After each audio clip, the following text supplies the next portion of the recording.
As I signed it. Not because I wanted to be a spy or a revolutionary or whatever label they'd give people like me when the history books caught up. I signed it because the world had stopped giving out options. It offered ultimatums now. You either served the rising world or you clung to the sinking one. And I'd already seen what clinging looked like. Watched it unfold in pixelated footage from Baltimore, in oil-slicked smoke over Houston, in the eyes of evacuees arriving at Lagos airfields with nothing but a duffel and a disconnected phone. My first job was simple, on paper. A logistics firewall breach at the Cotonou cross-border hub. Someone had inserted a third-party script into the inspection queue, rerouting rare earth exports to an unknown destination. On the surface, it looked like data corruption, but Elena was sure it was more. American hands, she said. Sloppy, desperate digital fingerprints all over it. The operation was clinical. We worked alongside Nigerian intelligence and a Chinese auditing crew with sterile gray uniforms and even grayer humor. They didn't care who I was, just whether I could get the packets traced and the scripts burned. I could. By dawn, we'd isolated the node. A small port-side customs office with 3 underpaid staff and a busted backup generator. No one resisted. The Chinese agents took one of the customs workers for re-education. The others were released. No paperwork, no press, just silence. That night, I sat with Elena in a dim cafe where the generator cut out every 10 minutes and we drank tea in the dark, lit only by our interface rings and the pale glow of digital traffic across our AR lenses. I always thought it'd feel worse, I told her, doing what we just did. She leaned back, watching the shadows move across the walls. It will. The first few times it won't. Then it'll hit you in a quiet moment and make your stomach twist. And then you get over it, or you leave. I didn't ask her what she'd done. Month 6. The West blinked. In a shocking announcement, Canada and the UK signed a mutual financial reintegration pact, one last lifeline between old allies. They'd recognize each other's currencies, trade at fixed rates, and jointly launch a rival digital token called the Crown Ledger. It was a plea, wrapped in a flag. France wavered, then signed on. Germany hesitated. The U.S. hailed it as the rebirth of the true liberal order. No one in the East even acknowledged it. Instead, the BRICS bloc announced a permanent naval presence in the Mediterranean, citing maritime trade security. Turkey opened its ports to them. Greece, crippled by the euro collapse, quietly followed suit. The old order was eating itself alive. Africa? We watched, we calculated, and we planned. My second assignment came in the form of a dossier dropped onto my secure stack. Target, Zien Bao, a Vietnamese logistics coordinator suspected of leaking regional AI routing protocols to a Western corporate entity. Not military? I asked. Elena shook her head. Corporate is military now. Jean wasn't hiding. He operated openly, cocky, walking through the port with a tan blazer and a hacked neural relay embedded behind his ear. The kind of guy who thought the old world would swing back around and pick him up like a loyal dog left on the curb. I met him at a rooftop bar above the port, pretending to be a disgruntled expat looking for a data buy. We drank millet beer and talked about redundant routes and smuggling margins. He was sharp, charming, and absolutely compromised. In the end, he offered me a terminal key.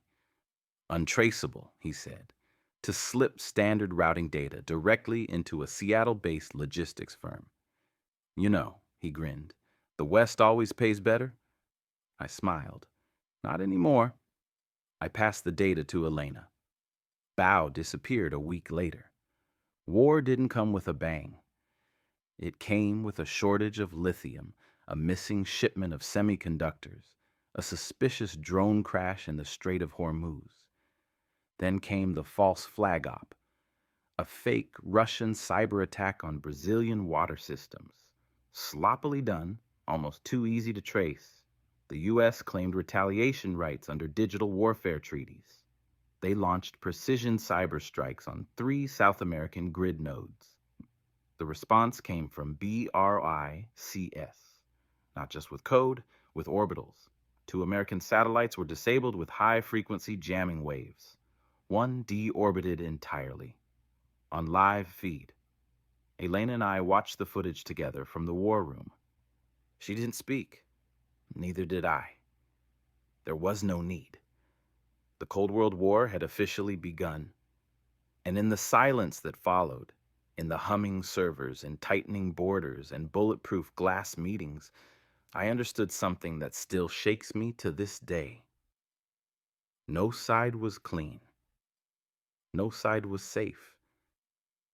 And yet, the world would move forward anyway. The Cold Fire. There were no bombs, no sirens, no fields littered with the broken dead. At least, not in the traditional sense. No. This war was cleaner, quieter, but it burned everything just the same. They called it a Cold War, but I remember it feeling more like a fever, the kind that simmers behind your eyes and doesn't break for days until suddenly you're drenched in sweat and something in you has changed forever. It began with heat waves and hunger. The digital strikes that knocked out Brazil's power grid triggered cascading failures in South America's food refrigeration networks. Corn rotted in silos. Meat turned to poison. Rice deliveries from Asia were delayed for logistical reasons, though we all knew it was retribution masked as bureaucracy. 3 countries declared national food emergencies within the first week. 7 more by the end of the month. America tried to airlift supplies. Planes were turned away. At the same time, Eastern satellites reprogrammed weather control systems near the Indian Ocean, nudging storms off course, sending unnatural rains into already flooded cities in Bangladesh and Myanmar. No fingerprints, no confirmation, just whispers, always whispers. Africa became the game board. Our ports became more than trade hubs. They were now data nodes, surveillance nexuses, and staging grounds for influence campaigns disguised as investment projects. Elena called it Digital Colonialism 2.0. The East built infrastructure. The West spread discontent. In 1 week, we intercepted 9 disinformation campaigns across 4 countries. Fake protest videos, synthetic images of rebel attacks, AI-generated politicians giving speeches they never wrote. All of it designed to destabilize local governments that leaned too far into BRICS partnerships. And sometimes, it worked. Senegal's finance minister was ousted after a fake scandal. Botswana's neutrality collapsed under fabricated trade deals. In every corner, someone was playing chess with nations. And sometimes, we were the pieces. Alma came back into my life around then. I found her working at a solar station near Tamale, barefoot, face streaked with oil, calibrating AI sun trackers by hand.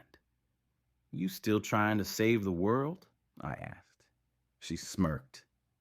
"Trying to keep the lights on. That's enough for now." We talked for hours.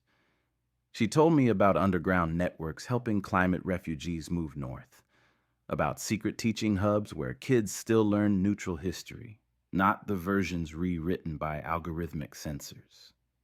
She didn't judge me for who I'd become, but she didn't ask me to stay either. Then came the Lagos sabotage.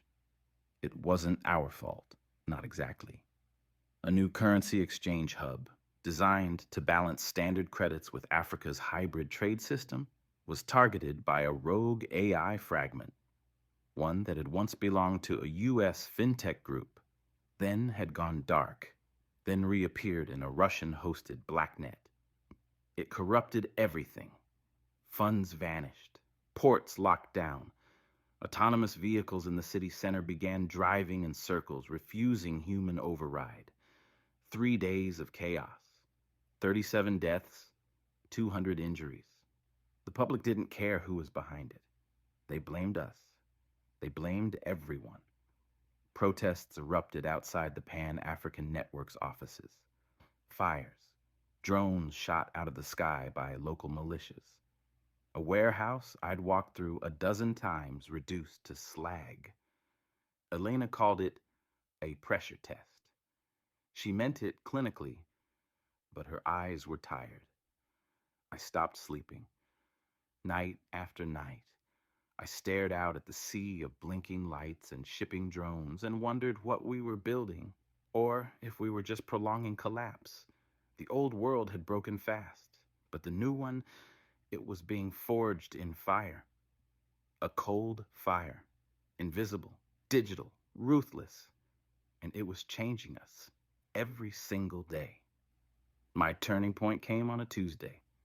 A courier dropped off an encrypted brief, just a name, a face, a destination. Ama. She had been flagged, suspected of collaborating with Western networks, spreading contraband education, undermining global stability. Elena handed it to me in silence. I stared at the dossier until my hands trembled. I won't do it, I said. She didn't argue, just nodded. You walk away now, she said. You don't come back. You disappear like they do, like I almost did once. I'll take that chance.